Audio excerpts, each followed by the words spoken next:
Hey guys, Jeff from Team Triple Tack here to show my White Force Centurion deck profile.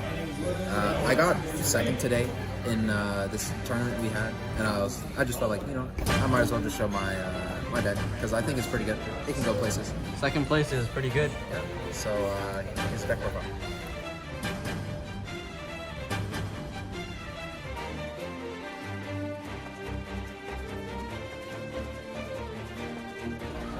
I play 2 Stellar, 2 Sylvie, 3 LZ, Yeah. and 2 Lucia. The reason I play these ratios, so I already have enough normal summons. I don't want to play too many. I think I play like 7 or 8 normal summons, so that's the reason I chose like the ratios of Stellar with my Sylvies.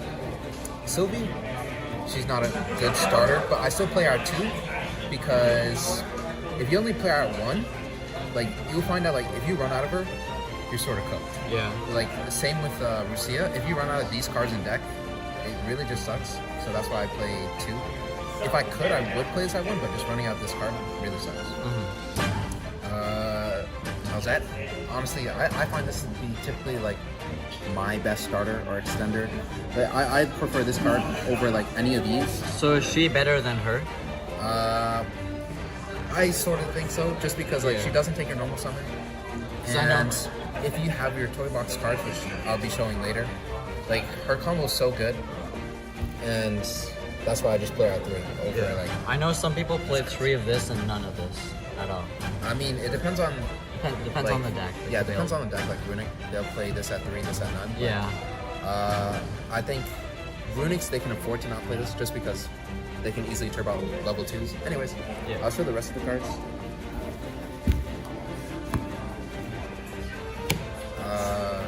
For the White Force Bells and Traps, only just 1 of Tails, 1 of Woes. I wouldn't play more of this. It doesn't make sense. Like, sure, you can just like draw it if you play more, but like you can only activate it if you have a Spellcaster or Illusion on field. So it only makes sense to like just search this and then after just play like that. Same with this. You would never want to have more than 1 of this. Same with this. It just makes sense to play that one. Simple. Keep it simple. Next, for the Centurion stuff, I only play 1 of each monster. I don't play Emmett 6 because this just has better synergy than Emmett, so I play this over that. 1 of these just because like you already have enough normal summons. I think I think you're almost guaranteed to have 1 normal summon in hand every game. Where like I tried to make this deck have like only 1 normal summon in hand, and I think this is like the perfect ratio. I never found that I was drawing too many normal summons.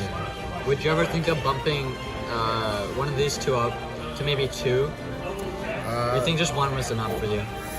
The thing is, without having any of these at 2, you can't really make use of Auxilla the best, which kind of sucks, but I find like it still works. Like it still works. Sure, Auxilla might not be like as like powerful as it would be if there was more names in deck, but I feel like we shouldn't probably rely on the Centurion stuff too much. Plus, it's like a smaller engine. All it really does is get us our Calamity lock. Yeah. So I tried to like be very minimal with it, but you'll see at the same time it's not that small of an engine, and that's because I play 2 Oath, 2 Stand Up, and I also do 1 Wake Up with 1 Phalanx. These are just extenders or starters. I really like them. Yeah. I might play these at 3, maybe? Both these at 3. But I'm not too sure yet. But yeah, these cards are super good. It has starters and extenders. And after these cards I'm playing over here, the Wake Up and the Stand Up. Yeah. This is just part of your combo. You never want to draw these. These cards absolutely suck. I always side them out going second. But like these pretty much just guarantee your Calamity Lock, and it makes it really good. So what you do with this card is you search it off Auxilla. So if you do your White Force play and synchro up into Auxilla, you with Auxilla you search Stand Up, and Stand Up will place your True Dea into the spell trap. Special True Dea. Place True Dea back in the spell trap with Primera special summon. Yeah. Searches this card, and pretty much what this does lets you summon a level 8 token, and after you can make Blazing. I'll show the card right now. Yeah. Very spicy. Sorry, not Blazing, but Blazar. Blazar. And it's just protection for your end board. Yeah. Which is really good. Blazar is really good. Yeah. It's also. I'll show more what he does, but like really strong card. Anyways, that's it for the Centurion stuff, and we'll go over to the toy box stuff. For the toy box, I played 2 toy soldier, 1 toy tank, and then after the 3 toy box.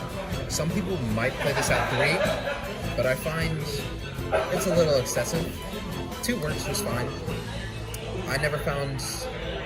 I think like you would start breaking on this card probably too much if you played this at 3. That's what I think. I never played at 3, but I think you'd break. So does this guy have a different effect than this guy? Yes. So their first effect are both the same when sent to the graveyard when they're set as a spell card. Yeah. In the spell trap, they can special summon themselves from grave. And so what this card does, this is the reason why I played at 2, is because what it does on summon, it searches a level 4 white. Or not white, sorry. Light monster. And typically what you want to search off that is your Rusia. Or sorry, not Rusia, but Sylvie. But you can also search your Centurion monster. But you can also search off Primera. Yeah. But the thing is, I've never really searched Primera. I mean, the only time you search Primera is if you literally have nothing else that you can do with like the White Force stuff. If Sylvie can't do anything on summon, like search, then yeah, it's probably best you just search Primera and then after just do your full Centurion combo like that. Toy tank. What this does is it lets you special summon from hand, or if you have toy box, it lets you special summon from graveyard as well. It's just an extender. That's really it. Toy box, it just lets you set these cards from deck, and actually playing 2 is full combo, surprisingly. Yeah. I'll show the combo later, but you can't really brick on this card. This card can never be a brick. It's always just good to have. You always want to see this card. That's it for the toy stuff. Next, my Bystials. I play Bystials in this. I play like a big Bystial package. If you really wanted to, you could probably just play Magna Hut and Druid Worm. But I play the full thing, Rebellion, the Soranir, and after the Random Regain. The reason I did this is because I find Dispatter to be a really good card. I just like Dispatter. That's the only reason I'm playing this. Yeah. I probably wouldn't recommend it to most people. But Did you ever think of bumping up the Lubellion? It would make sense with playing Soranir. Because let's say you start off with Lubellion. Yeah. You can go Lubellion, search Soranir, banish Lubellion to special itself, and after just like normal any body, link off, and after, or not link off, maybe synchro off with one of your level 4 tuners.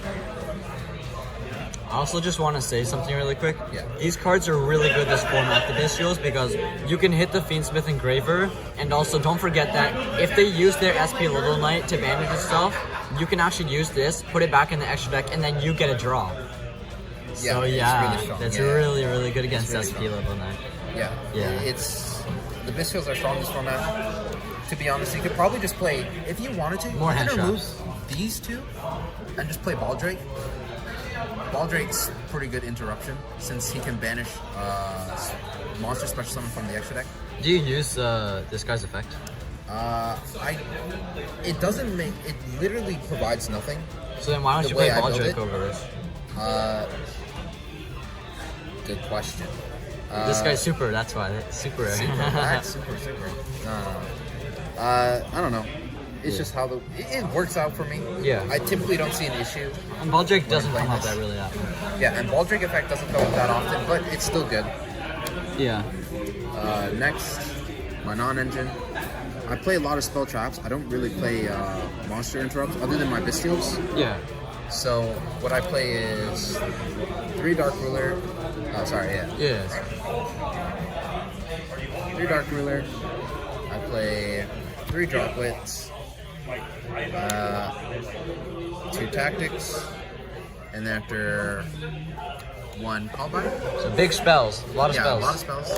Have to have a lot of spells and traps for the White Force stuff. So that's why I don't really play monster hand traps. I just play like board breaker stuff like this. Yeah. And then after this going first, I find like people have a lot of hand traps. Tactics comes up quite a bit. I side this out, go all these 3 cards, I side them out going second, and I side them back in going first.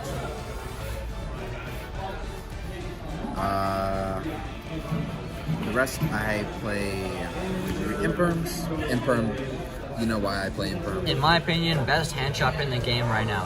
Yeah. Because you can use it as a hand trap or board breaker. Yeah, like you it's can really- you can save it and then imperm their Appaloosa. It goes from 4 monster negates to 0 attack body. Yeah, Like, very strong. Very, very strong. And then after you're mandated to play 1 Veiler just because your deck can search it Yeah. through the synchro, which I'll show later, but very strong. You have to play this at minimum 1. And next I'll go through the extra deck. For the extra deck, I only play 1 of each White Force synchro. There's no need to play more. There's quite literally no reason to play more since all of these cards are being shuffled back by your White Force level 4 So you keep tuners. recycling, right? Yeah, you keep recycling, so there's no need to play extras. That's what I really like about the White Force stuff. Typically, you have 2 options with the level 8. You can either summon this card when your opponent activates a card or effect, which Book of Moons your opponent's field, or if you want to, I play a different synchro package, being Formula Synchron with Herald of the Arclight. This is really, really good. Yeah, this is really good because it's just a floodgate. It's a floodgate and it's a a negate. So it's like Very a 2-in-1, strong. 2-in-1. And how you get into Herald is typically you will have a Stellar in graveyard, and a Stellar's effect in graveyard reads, if a spell or trap is sent to the graveyard to activate a monster effect, you can special summon her in grave, and since these 2 are level 4s, you just synchro off into a Herald of Arclight. And this triggers her effect because you have to send a spell or trap from field or hand to the graveyard to special summon Formula Synchron from extra deck. So that's typically how I go into Herald, but you don't have to. You can also go into this, just put clips your opponent's field. Next, I'll show off my Centurion stuff. For Centurion, I play 1 Legacia and 1 Auxilla. So are these the only Centurion synchros you play? Yeah, those are the only Centurion synchros. Whenever the new one comes out, the level 8, I might remove this card and play the level 8 instead. Because I don't find this card is too necessary. It's nice to break boards, but I don't think it's too necessary at the same time. You're rich, you got the collector's rare. Oh yeah, I'm rich, bro. I'm rich. yeah. This whole deck's too expensive, bro. Honestly. You can't even pay rent.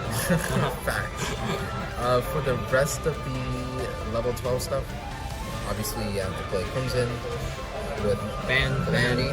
I hope they don't ban it. I hope they Me do. personally, because I want my wins. I want my free wins. And then after 1 Cosmic Blazar. If this ever gets banned, I don't think I'll find a replacement for this. I don't think there's really a replacement unless if you want to play Supernova. Wait, this guy's a dragon? Yeah. It's Why? a dragon. Why? Because Konami realized, oh, we should give this deck synergy. He's not even a dragon. It looks sort of like He's a a machine, but it's machine, dragon. bro. It's a dragon. They're all Keep machines. the synergy. Keep the synergy. Anyways, that's it for the. So this level guy 12. can summon this from the extra deck. Yeah. Yeah. Exactly. Yeah. It can even summon this. Yeah. You'll never do it. Never ever summon. It's horrible Godzilla. though. You want to summon one of these two. Yeah. You want to always summon one of these. But... Anyways, for the rest of the synchros, I play Mud Dragon and Disbatter. Like I said, I love Disbatter. That's why I have it. And Muddy Mud Dragon. The reason I play it is because sometimes you run out of spells and traps on hand and on field. And so, if you want to continue to play with your White Force stuff, you're forced to go into Mud Dragon. And after what Mud Dragon allows you to do, if you have another body on board, is let you make Grangan Oil. And Grangan Oil, its effect lets you dump a level 6 or higher, I believe, light or dark monster. Yeah, light or dark monster from your deck to the graveyard. Or extra deck, which is really important because what you can do is send any of your White Force cards from your extra deck to the graveyard, and then after use one of your level 4 White Force spellcasters from your graveyard to special summon themselves back out. And guess what?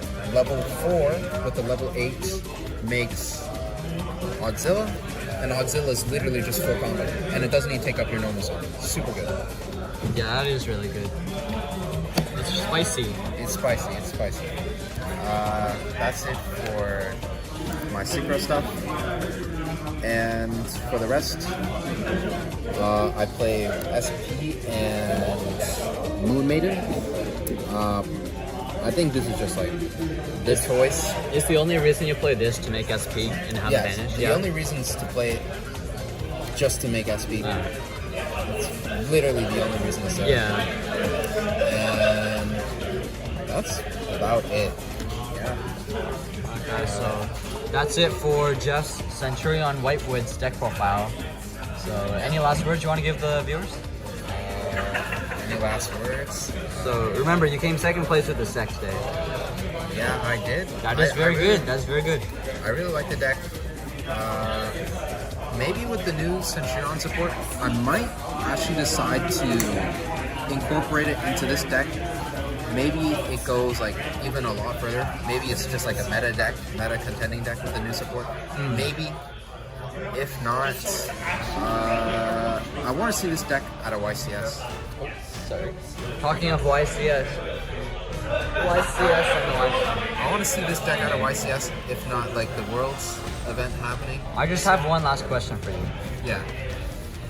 Would you recommend this deck to a newer player, or is it very complicated? Is it easy to play? There's a lot of ruling you have to know. There's no way a new player would learn how to play this deck. Just like that, they would have a really tough time. I would say if you're a newer player, definitely play something simpler. But if you're more experienced, you know a lot about the ruling in the game. I feel like this is a decent deck to pick up if you can afford it. I can hardly even afford this. But yeah. That's my deck list, yeah? Alright, well, we'll see you in the next one. Bye, guys. Bye.